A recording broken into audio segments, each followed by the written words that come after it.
Mr. Trump's words insightful to the point of violence and riot? That's the charge. That's the question.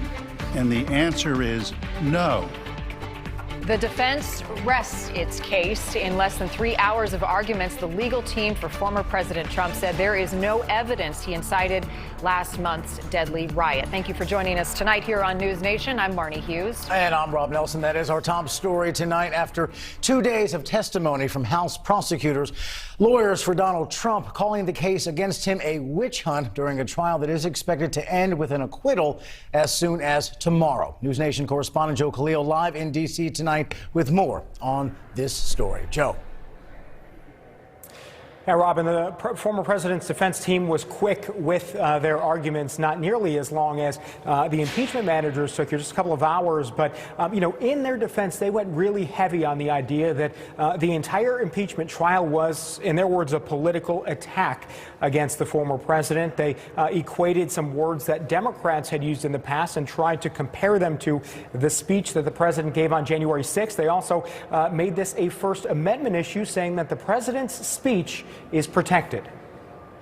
Today, former President Trump's legal team pushed back on the key charge that led to his impeachment, that his words directly incited an insurrection. Mr. Trump was not in any way, shape, or form instructing these people to fight or to use physical violence. Instead, his lawyers argued when the former president told his supporters to fight, he wasn't calling for the riot that followed. I know that everyone here will soon be marching over to the Capitol building to peacefully and patriotically make your voices heard. Using this clip from his speech before the assault on the Capitol to back their claim. There's the fight to defend. We're eager to take on this fight. The American people are going to have to fight. Mr. Trump's lawyers played 3 different video montage clips highlighting times Democrats called on their supporters to fight. We cannot ever give up fighting.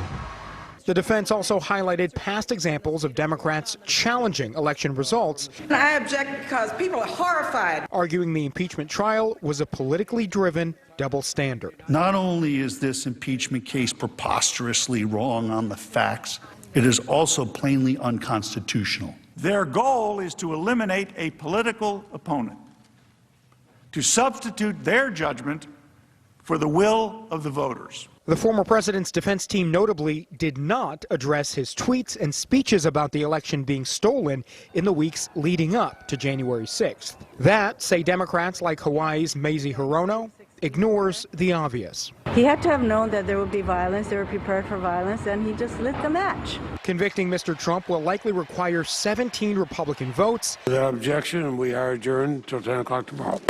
Now, as the trial nears its end, many Republican senators say the evidence, in their eyes, falls short. Listening to all the evidence that has been displayed, that threshold just has not been met.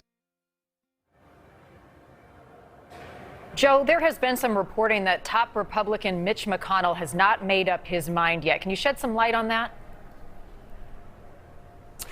Marnie, so yeah, there is that reporting out there. And, it's interesting because a year ago, in the first impeachment trial of President Trump, Senator McConnell was very openly against that impeachment trial. He was also trying hard to get Republican members to stick together and vote against it. He's not doing that at all this year. And I talked to 2 members of the Senate just a couple of hours ago. They told me, frankly, with everything they know about Senator McConnell, he typically keeps things close to the chest and is private about certain things. So the fact that we're even having the discussion likely means that Senator McConnell wanted to let it be known that he was undecided and sort of put it out there as a feeler for maybe other Republicans to gauge, where many of his members of his party are.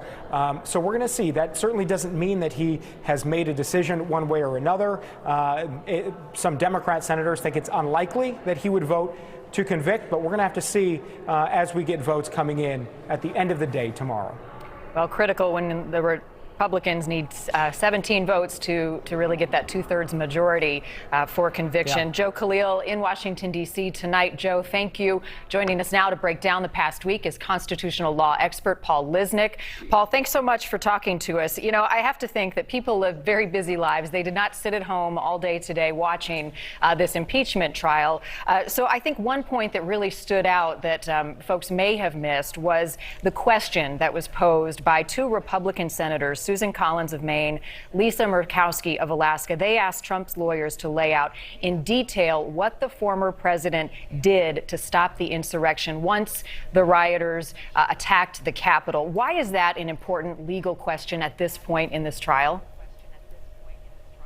Hey, Marnie. Well, look, it's important because part of whether or not the president who's accused of inciting the insurrection did so was to find out, was there any remorse? Did he, once this insurrection started, take steps to say, we've got to stop this, I've got to get the National Guard there, I've got to have troops there, I've got to take steps. So the question from Collins and Murkowski essentially reaches out to that issue and goes to the president and say, well, tell us what was going on. Now, his team did say, oh, as soon as he heard, he took steps, he was sending out some tweets, but the evidence presented by the impeachment managers just didn't go in that direction. It seemed to suggest, actually, to the contrary, that the president was watching, and actually the first 2 hours really didn't tweet anything that would stop things. There's actually some new information coming out today. We're hearing from some of the networks that when Kevin McCarthy called him, the president, it is reported, did not exactly step in to try and help when he talked to McCarthy either. There was also a question, Paul, about Senator Tommy Tuberville talking to President Trump about Vice President Pence's whereabouts when the attack was happening. Can you shed some light onto that possible discussion and why Trump's defense team didn't address it? Yeah, well, so it's sort of interesting because the president was trying to look for Tuberville, but he called Mike Lee instead. So Mike Lee he was with him. So Mike Lee hands Tuberville the phone. And of course, we heard on the first day of the trial where the impeachment managers reported what it is supposedly Mike Lee overheard and said. Lee got up at the end of that day and said, that's not true. That's not what happened. So that goes contested. Impeachment manager Jamie Raskin stood up and said, OK, look, we'll drop that. But there is some reporting coming out today that Mike Lee's office did confirm there was a phone call that was placed, and that Tuberville did take that phone call with. And apparently it was on that phone call that Tuberville said, look, the vice president's been removed from here. I got to go. And so that clearly, if is true, would suggest the president was on notice at that point that the vice president was endangered. And how does that play into the legal arguments, into this case of impeachment?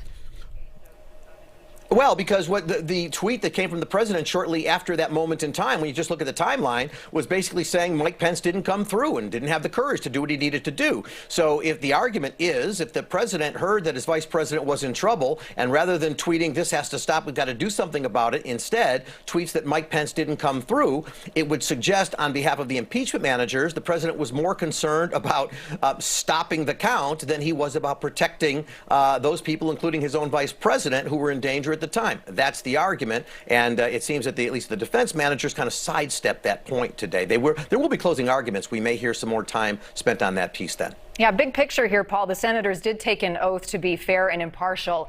We were hearing about Mitch McConnell, and he hasn't made up his decision yet. Do you believe that to be true of the senators at this point? Well, no, there's no fair and impartiality among them, let's be honest. But in fairness, this isn't a criminal trial where jurors have to be fair and impartial. Look, and if you said to me, what proof do you have? 3 of those senators, Lindsey Graham, Mike Lee, Ted Cruz, met with the defense team last night to help them prepare. So technically, 3 jurors met with the defense lawyers. That would be called jury tampering if it was in just a regular criminal case. So, no, most of these senators have their minds made up. Not all of them do. The impeachment managers are hoping to reach 17. They're not going to reach that number. But what's interesting is McConnell, listen, he's very careful in everything he says. He did let the word get out that he has not made up his mind, and he's not whipping the vote. And what that means is he's going to let senators vote their conscience. He's not going to pressure them. And if it does leak out that McConnell is going to vote to convict, and the very fact that he even this time around at this point says he's not sure, that does give senators a bit more freedom. Because let's remember, in the impeachment a year ago, Marnie, one of the things McConnell said was, this isn't a fair and impartial process. In fact, we're going to do whatever the president's team wants us to do. He didn't say that this time around. Well, they'll be back at it tomorrow, and we'll be watching. Paul Lisnick, as always, we appreciate your time and your insight.